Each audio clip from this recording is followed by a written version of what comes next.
સુરતના અડાજણમાં ઓપરેશન સિંદૂર દરમિયાન પાકિસ્તાને જડબાતોડ જવાબ આપનાર સેનાના સન્માનમાં ભવ્ય તિરંગા યાત્રા યોજાઈ। ઓપરેશન સિંદૂર દરમિયાન પાકિસ્તાને જડબાતોડ જવાબ આપનાર સેનાના સન્માનમાં સુરત શહેરના અડાજણમાં તિરંગા યાત્રા યોજાઈ છે। મહાલક્ષ્મી મંદિરથી પરશુરામ ગાર્ડન સુધી ધારાસભ્ય પૂર્ણેશ મોદીની આગેવાનીમાં ભવ્ય તિરંગા યાત્રા યોજાઈ હતી। આ તિરંગા યાત્રામાં લોકો રાષ્ટ્રધ્વજ સાથે પગપાળા નીકળ્યા હતા અને ભારત માતા કી જયના નારા લગાવી ભારતીય સેનાનું મનોબળ વધાર્યું હતું।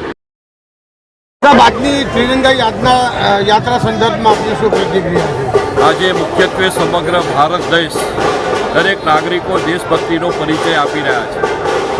ભારતભરની અંદર આજે અમારા અડાજણ વિસ્તારમાં ખાસ કરીને આદરણીય પ્રધાનમંત્રી શ્રી નરેન્દ્રભાઈ મોદી સાહેબ જે મોદી સરકારની આતંકવાદ પ્રત્યે ઝીરો ટોલરન્સની નીતિ છે, જે આતંકવાદ સામે માનવતાવાદનો પ્રગટ સંકલ્પ છે, એ માટે તેઓ રાત દિવસ એક કરીને આ રાષ્ટ્રને આતંકવાદમાંથી મુક્ત કરવા માટે જહેમત ઉઠાવી રહ્યા છે। જે પહેલગામની ઘટના ઘટી અને એ ઘટના બાદ તાબડતોબ આતંકવાદીઓનો આખા દેશને નાબૂદ કર્યા।